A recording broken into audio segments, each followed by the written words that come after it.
Welcome to another episode of the Irregular show. This is Sleepy Melbourne in the building. And I'm obviously just Charles. And we're here to talk to you about Tower of God. Episode 6? I believe so, yes. Episode 6. We got Ran. We do have Rock. And Anak going all out in a one-on-one. And Rock is on the sidelines being an alligator. It's not really an alligator. I'm pretty sure he's just an elemental with spawned. He's a weirdo. Mm-hmm.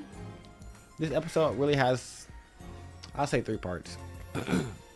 You get the battle between Anak and Ran. You get to meet the third living. I mean, people are saying Bam is a living ignition weapon. I think I don't really qualify him as a living ignition weapon. Like, he has access to an ignition weapon that's inside of his body, but living ignition weapons were engineered to be specifically ignition weapons, not You're right. turn into one. But like left and right are both living ignition weapons. Yes. The difference between Bam is he is absorbing these things where they're like grafted into y'all, and y'all are like, It's the difference between picking up a sword and being a sword. It's just like, I'm wielding this. And if there was a way, like, there's a feasible way of separating me from this at some point in my life. For you guys, it just is. It's the reality of it. well, see, I think it's more like you guys are closer to a Dragon Ball Z fusion. Yes. Where I'm doing a Majin Buu absorption. I'm maintaining me. I'm just stacking on new abilities and powers. Yep. You are the devourer. Yeah. And then we get to see the reunion between Rock and Bam. Yep. That's the 3 parts, but you can hear Kun exhale from like halfway across the stadium. I did all this weird stuff to maintain, like the anonymity, and it's just like, nah, Rock, I'm Rock, and I don't care about you. Like, you know what's weird? If we're strong enough, we can just do what we want. Yeah. And none of these peons here can beat Bam. Maybe that weird dude with the metal mask. See, I don't know about Fug. And that's the issue. You don't know all about Fug. So you gotta... I mean... And plus you got the lurking shadow. The lurking shadow? Yeah, Karaka told one of his people to watch them, and if they did anything crazy, to eliminate the friends. Yeah, the problem is once you eliminate the friends, he has no reason to... See, Karaka don't think. Guys, I mean, that's why he not in charge. It's just like, I can understand why Bam's Master is just looking at him like, boy, are you dumb? Like, we need, like, him having more friends is a good thing. He jealous. It's just like, but Master, shut up, boy. Like, I was the chosen one. He's like Anakin. He's definitely like, Anakin. The leverage, like, we need these people for legends. Now we're gonna kill them all. Now they're gone. So now you're gonna do what we say. No, I'm going to go on a never-ending. You know what? I'm 10 great. I'm the 11th great family. I'm 11th great family. Bam. Because you know what I'm about to do? I'm gonna wipe out your entire genealogy. That's what should happen.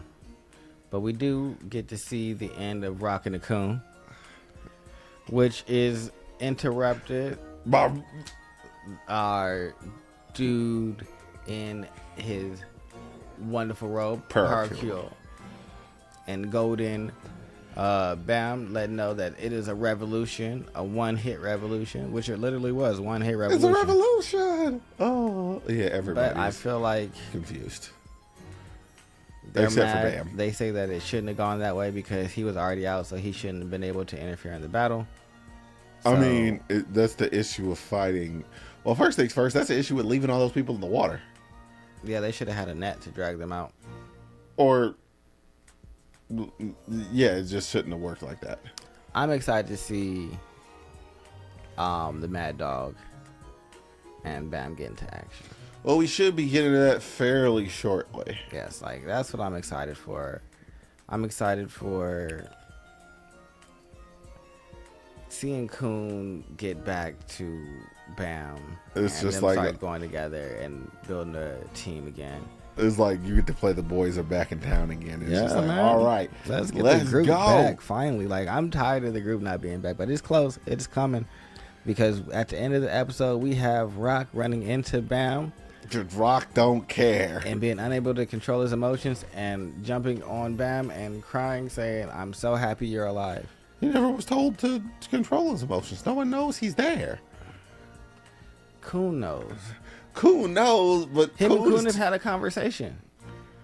Kun is so manipulative to the point where it's just like, how you gonna tell an alligator to control his emotions? You're not an alligator. That's not an excuse. He, as far as he's concerned, he is, and that's all that really matters. That's an excuse. That's such an excuse. Like, stop being so simple. Like, we got other shit is important. You know, but you know whose process normally works? Rocks. You know what always work? Giving someone a real big smack. You know why Rock stuff normally works? Because Kun normally gets everything 80 to 90% of the way, and all you need is that little bit of like goodness that's gonna go there, and that's where Rock comes in. Smacking fools around. It's just Kun like be a little too hot, bright, and thinking that he's better, and so his stuff be like, I'm gonna do this giant Machiavellian right scheme at the end, and then Rock come in and save it. I'm with that. How do we save it? Well, but he was gonna completely and totally undermine. Well, the thing is, if you beat him up to the point where he can't do nothing, then how you gonna undo your plan? That is true. Knocked out people can't do anything.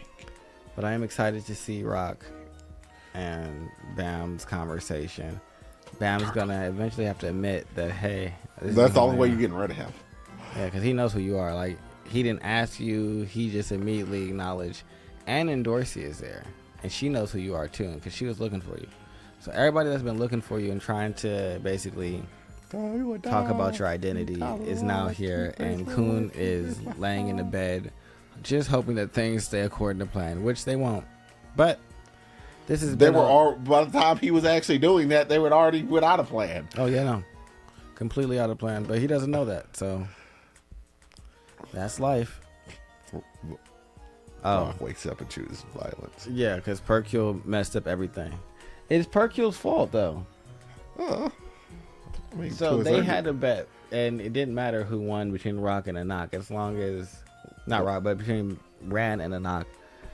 But because they both lost, bet on one of the people, so as long as they did, they would have been able to pick the group. That's why it's Masked Dude and Running Dude, because that's Kun and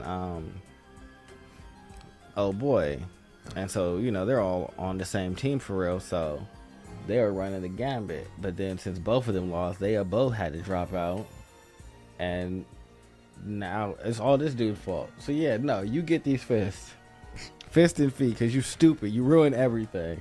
Why did you have to do that? Who told you? I was just doing a revolution. No revolution. 2 gamblers and 8 losers. Don't walk up to me talking about 8 losers when I'm one of the people that lost. Like, don't do that. Because I'm going to get up and want to have a conversation with you outside. Like, why you got to be rude? But other than that, I don't think there's anything else from this episode. There's a fight. No, that's pretty much it. Losing. And yeah, we'll see some more of Beta next episode. I want to see him get into his attacking people, thinking that he's special because he's a complete version, unlike the right and the left. I'm sorry, you have bandages on you. You can't be complete. I agree. But other than that, make sure you guys like, subscribe, and comment below. Bye. Goodbye. So do we